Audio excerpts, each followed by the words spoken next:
on in, folks. Come on in.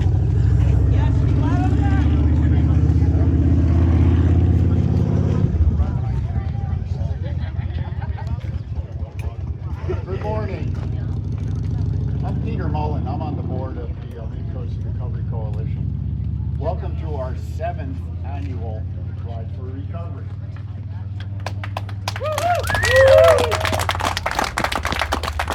Who's riding with us for the first time? Raise your hand.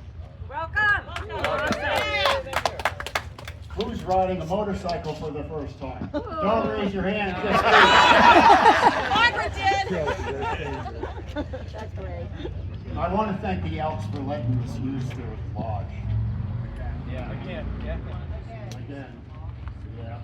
And I want to thank the local law enforcement on the route today. They're going to help keep you safe from the tourists. Yeah. Well said. I want to thank our sponsors this year. Salty Waves Salon. Yeah. Got to be careful, I almost said saloon. And Kirkham Mechanical and Iron Horse Motorcycle Bar. I especially want to thank my fellow board member, Kim Crockett. Kim? Kim's not riding her Harley with us today on account of she's got a broken leg. Where are my friends at Iron Horse? Guys, got nothing to do with motorcycles. This time. This time, yeah. And I want to give a shout out to our staff.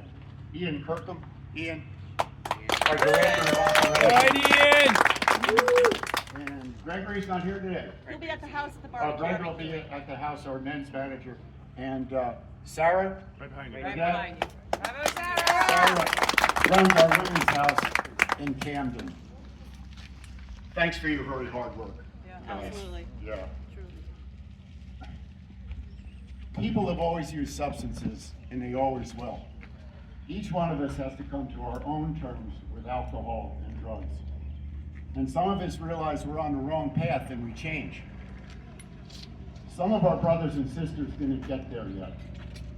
But when they get tired of feeling sick, decide to get sober, and want to get back in the game with us, we can help. Now the men and women we help don't have money for broken families or children. All we ask for is a firm commitment to stay sober, and we'll provide a safe, sober, supervised place to live while they get healthy and get their life together. We do this because every person deserves a chance at recovery. 2, 3, maybe even more chances. Because we know it's better to get up off the floor and keep trying than to give up.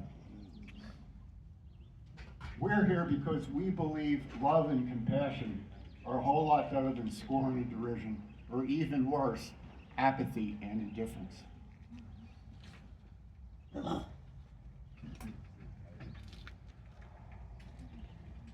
But love won't pay the bills and keep the wolf away from our door. We depend on donations to keep our houses open.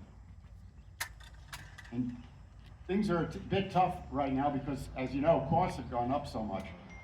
If you could help us out with an extra $10, $15, $20, we'd really appreciate it. Later on at the barbecue, any of our staff will accept your cash donations and they'll swipe your credit card right on the spot.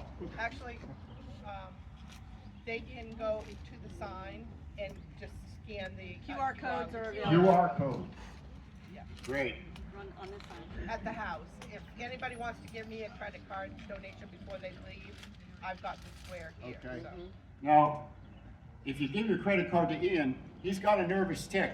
When you hand him your credit card, he grins. He can't help it, it's automatic. Don't take my word for it. Try it for yourself, you'll see. Okay, when you get the word to climb up on your bikes and go, make a hell of a lot of noise and scare away the various demons that keep our brothers and sisters addicted. Amen. Have a pleasant and peaceful ride. Thank you and God bless you. Thank you. Ian, you got a few words? name's Ian Kirkham. I am the Director of Operations for Mid-Coast Recovery Coalition and the owner of Kirkham Mechanical Company. Thank you for coming. This is the seventh year we've done this. It's the 6th year I've been involved with it. Ride safe. Is Luis speaking? Luis, Luis? Yes. a few words from Luis. We have a few words from Luis. This is Luis Pavon. He's from Puerto Rico. Oh, yeah. He's one of the residents of our men's house. I think I dress up just the way he dressed over there. And he's been one of the best success stories we've had. If you ever have an opportunity to talk to him and hear his story in detail, this is an amazing man right here, and he's doing an awesome job in recovery. Thank you. Thank you everybody for coming, and thank you the Mid-Coast Recovery Coalition. I've been in this state for about 45 years. But before I get into that, I want to thank Ian because he's the one that accepted me at the house 20 months ago. And after I served 16 years behind bars, and he got me fresh from the minimum facility. I gotta make a short. In 2007, after a night of drinking alcohol, and I knew I wasn't supposed to be drinking Jägermeisters and peppermint schnapps, all that stuff, they make you crazy. But I already knew those things growing up in Puerto Rico, how the rum affected me. And the first thing the alcohol took away from me was the chance to be a normal teenager. That was the first thing that went away. And at the age of 11 or 12, I was already an older guy. I acted like I was 25 or 30 years old. At that time, I used to stab people back and forth. I had this urge every time I used to drink drugs. I did drugs. Wait a minute, no, I didn't, drinking. I got this urge of poking holes in people's stomachs for no reason. And I learned that from watching people over there, the behavior. Growing up as a little kid, that's the only thing I saw. And that's it. That's the same thing that I ended up doing after I started growing up with the alcohol. And I came to Maine in 1977 at the age of 19. And I worked at the farm for 3 years in South Portland.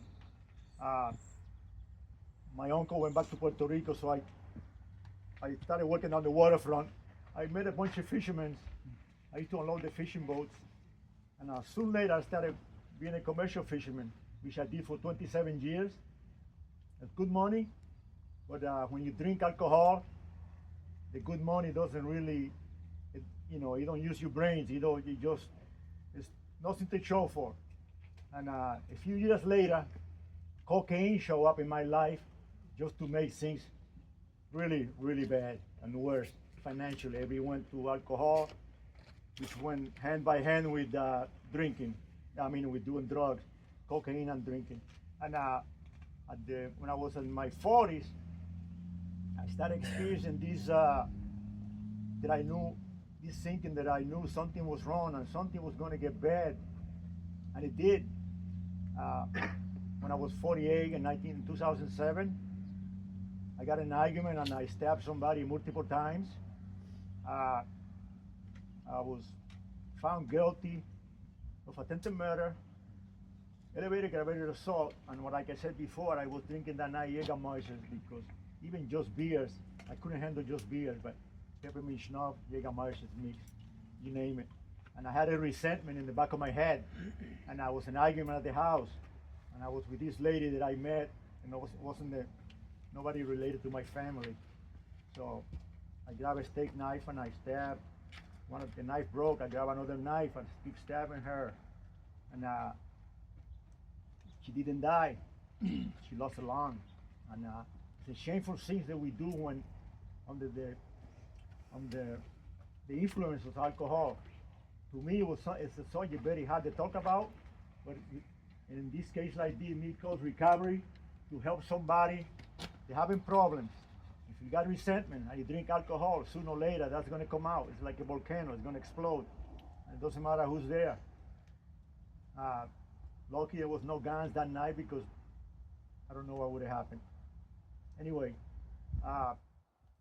26 years apiece for the labor aggravated assault, 26 years for attempted murder.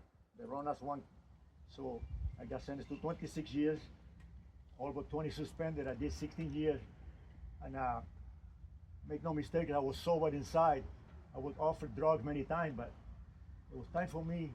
The first few years back there, I was really hard because I craved drinking, I craved cocaine, I craved smoking cocaine that I became to do later on. And if I didn't commit this crime, I would have never quit at the age of 48. So it's something that, as bad as it sounds, it helped me, and I stayed sober inside for 16 years until he even accepted me at the Mid-Coast Recovery House in Rockland and Brewster Street. Like I was gonna say, I was sober, but I was like a house without a foundation. You know, I couldn't be leaning to the side. I could be falling to the side at any moment. And my plans was coming to the house, and I never went to AA or NA because I didn't believe in those things. But I came to the house, and after a few meetings, it really got to me, and I learned a lot about myself. I learned how alcohol manipulated me to thinking that I was something that I wasn't.